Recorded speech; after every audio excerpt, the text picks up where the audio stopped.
आज हालत यह डीएसएफडीसी में 11 महीने से इस डिपार्टमेंट के कर्मचारियों को तनख्वाह नहीं मिली है और पिछले 1 साल से भी ज्यादा समय से कोई लोन नहीं मिला। लोग किसका बेवकूफ बना रहे हैं, ये बड़ा सवाल है। उसके बाद में चलता रहा। आज हालत यह डीएसएफडीसी में 11 महीने से इस डिपार्टमेंट के कर्मचारियों को तनख्वाह नहीं मिली है और पिछले 1 साल से भी ज्यादा समय से कोई लोन नहीं मिला।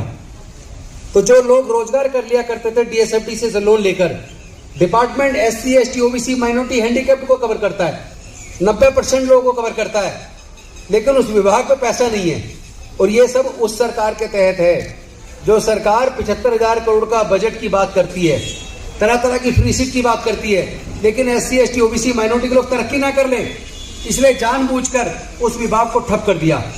आज उस विभाग को 11 महीने से अपने डिपार्टमेंट के कर्मचारियों को देने की सैलरी नहीं है और लोगों को अपने रोजगार शुरू करने के लिए, लोन देने के लिए पैसा नहीं है। इतनी उदासीन सरकार मैंने अपनी जिंदगी में नहीं देखी। और बतौर मंत्री भी मैं कितनी बार मेरे फाइल भेजी, कितनी बार मुख्यमंत्री जी से बात की, कह रहे सफेद हाथी है। मैंने कहा सफेद हाथी नहीं है, ये गरीब लोगों को रोजगार करने का एक साधन है। तो मुझे कहा कि नहीं हम पैसा देंगे, लेकिन वो टालते इतना टाइम हो गया कि ना कोई पैसा मिला, ना कोई लोन दिया जा रहा और 11 महीने से तनख्वाह भी नहीं दी जा रही। हाई कोर्ट ने कंटेम्प्ट ऑफ कोर्ट लगा दी है, उसके बाद भी अभी तक पैसा नहीं मिला है। इसके साथ साथ जो सरकार कहती है हम बच्चों को फ्री पढ़ा रहे हैं, हम तो हेल्थ एजुकेशन में हमने तीर मार दिए। उसका मैं मॉडल बताता हूँ। 12वीं क्लास तक पढ़ने के बाद क्या कोई बच्चा कामयाब हो पाएगा? कुछ मिलेगा उसे? बच्चा बनता है कुछ, उसका भविष्य बनता है हायर एजुकेशन से। और हायर एजुकेशन को अरविंद केजरीवाल जी की सरकार ने इंडस्ट्री में तब्दील कर दिया है। ऑन रिकॉर्ड कह रहा हूं मैं आपको, उसमें कोई भी हायर एजुकेशन में स्कॉलरशिप नहीं है दिल्ली सरकार की, उसका पैसे का खर्चा ही नहीं उठा सकते।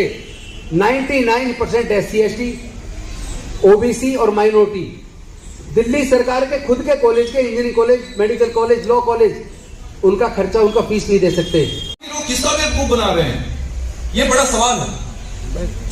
उसके बाद में 2013 में स्वच्छ अभियान अधिनियम 2013 बना। उसमें लागू हुआ कि अब जहां सरकार को ये लगे कि ये यहां गटर में बड़ा हादसा हो सकता है, वहां सफाई कर्मचारियों को गटर में नहीं उतारा जाएगा। उसके बावजूद भी गटर में मरने वालों की संख्या नहीं रुकी है। सर, ये बहुजन समाज का क्या तमाशा बना रखा है दिल्ली सरकार ने? सर, क्या हम लोग मरने के लिए पैदा हुए हैं?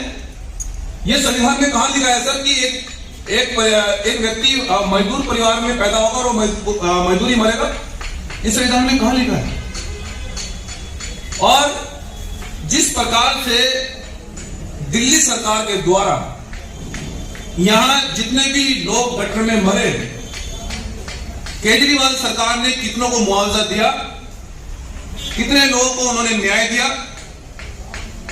पुलिस अधिकारियों को बचाने के लिए सारे सबूत मिटा दिए गए, जिससे कि क्या उनके नेता बोलने वाले नहीं? हम दिल्ली सरकार से बताना चाहते हैं कि हम नेता को कुर्सी से खींचने वाले नेता तैयार हो गए, दिमाग में भरा है तो दूर कर लें। बिल्कुल नहीं, बहुजन समाज का उत्पीड़न किसी भी रूप में बर्दाश्त नहीं किया जाएगा। अगर अब दलित गटर में मरेगा, 302 का मुकदमा उस अधिकारी पर लिखा जाएगा जो वहां के नगर पार्षद, नगर निगम के लोग होंगे और वहां के जो नेता होंगे, सब पर मुकदमा दर्ज होगा। ये भीम आर्मी जनसंघ का कार्यकर्ता आपसे वादा कर रहा है।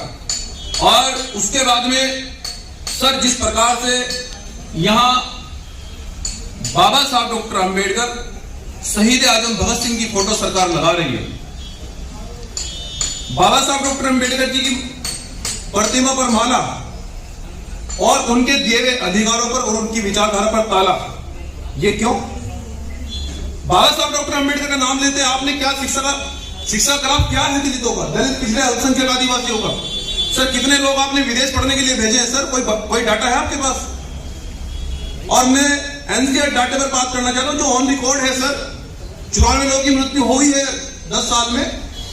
2006 में प्राइवेट कंपनी ने बिहार से राजेश मेहता को सफाई कर्मचारी के लिए उसको एक कंपनी को वहां से बुलाया।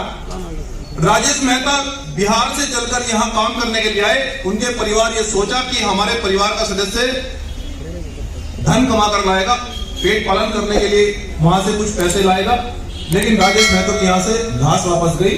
ये दिल्ली सरकार का हाल है।